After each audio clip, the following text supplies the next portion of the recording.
Okay, let's unpack this. We're looking at a real software development paradox today. Right. Our mission, really, is to get to the bottom of the difference between Roo Code and Kilo Code. Yeah, these two big open source AI extensions for VS Code. Exactly. Something like, what, 400,000 downloads combined? They were supposed to totally change how developers work. And the weird thing is, when you first looked at them, they seemed almost identical. Totally. Free, same AI models supported, both could handle, complex stuff across multiple files. But then you start looking at the community feedback, the actual costs people were seeing. And it's just drastically different, night and day, almost. So yeah, why did the specs look the same, but the reality end up worlds apart? That's what we need to figure out. Let's start with Roo Code then. That's the one that stirred up all the early buzz and maybe the controversy too. For sure, it was popular early on, known for being really powerful, customizable modes like architect or debug. Stuff developers doing complex work would really value. Big code bases, that kind of thing. Absolutely. But, that power came with a massive catch. The cost. Yeah, the reports started coming in pretty fast, didn't they?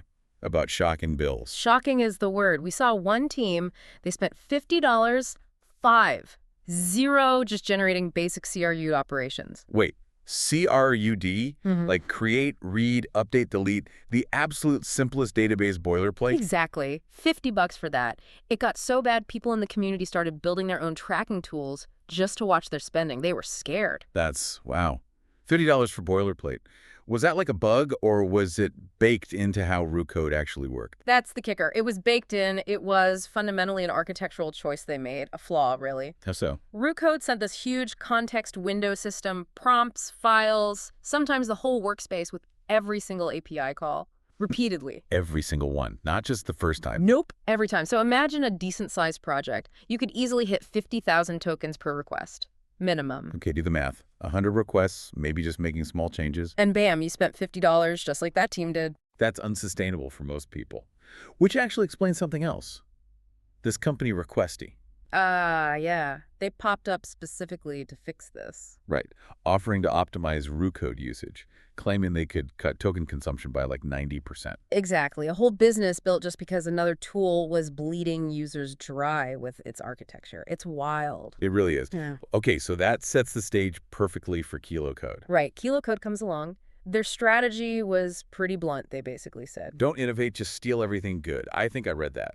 That was the quote. They called themselves a superset of Roo Code. But here's the clever part. They saw the cost issue immediately. So they focus on efficiency from day one. Precisely. They built in smart context management right from the beginning. Optimization was their killer feature, you could say. And how did that translate cost-wise for users compared to the Roo Code horror stories? It was dramatic, like 10 times cheaper, kind of dramatic. We saw people building real production apps on Kilo Code, spending maybe $5 total, using the same powerful AI models that cost Roo Code users $50 or more. $5 versus 50. That's Yeah. There was one developer built an entire email system, fully functional, and still had $15 left out of the free starter credits Kilo Code gave them. So Kilo Code gave credits too. Yep, $20 in free credits to get started. Roo Code offered 0. And Kilo Code didn't just fix the cost, they added other things Roo Code lacked. Like what? Well, system notifications so you knew if you were about to burn tokens while waiting. A marketplace for custom modes so you could trust them more. Even Grok integration with unlimited access for certain things. They really thought about the whole user experience around cost and anxiety. Totally. It wasn't just about being cheap. It was about being transparent and usable without needing, a separate optimization service. Right. So boiling it all down for everyone listening, Kilo Code essentially took Roo Code's features, which were powerful. Yep, get the good stuff. But crucially, fixed that incredibly expensive architectural mistake. They made it actually viable financially. The efficiency wasn't just a feature, it was the feature that mattered most in practice. Respect for the user's wallet. The core tech, the AI models were the same.